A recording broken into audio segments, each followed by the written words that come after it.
44% पदं ही या वैद्यकीय महाविद्यालयांमध्ये रिक्त आहेत. 10,000पैकी 17 डॉक्टरांची गरज आहे. फक्त 60 डॉक्टर आहेत. का थांबत नाहीत महाराष्ट्रात डॉक्टर? 41 संचालक पैकी 34 संचालकाची पदं रिक्त आहेत. 86% तुमची पदं जर रिक्त असतील तर तुमचा आरोग्य विभाग हा कोण चालवेल आणि कसा चालेल? तुमच्या राजकारणासाठी डॉक्टरांचा असा मनोरंजनासाठी तमाशा करू नका.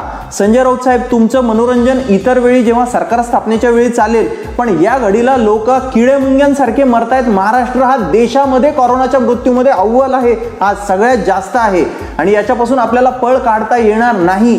200 ते 300 डॉक्टरांचा मृत्यू झालाय. कोरोना योद्धे विद्ये असली नाटकं बंद करून टाका सगळे म्हणणं.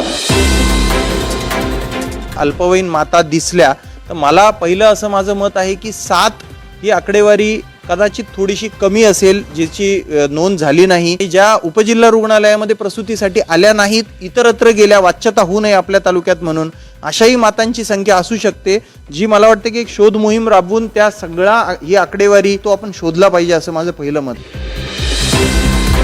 8 ते 10 माझ्या डोळ्यासमोर दिवसा ढवळ्या, म्हणजे माझं गाव सोडून द्या, मराठवाड्यात सगळीकडे असंख्य डॉक्टर्स असे राजरोसपणे प्रॅक्टिस करतायत. सगळ्यात महत्वाचं कारण आहे की ह्या कुठल्या डॉक्टरनी कुठली डिग्री लावून कुठली प्रॅक्टिस करावी याचे कुठलेही नियम, एवढी आझादी का अमृत महोत्सव आपण साजरा करत असतानाही या देशात अस्तित्वात नाही.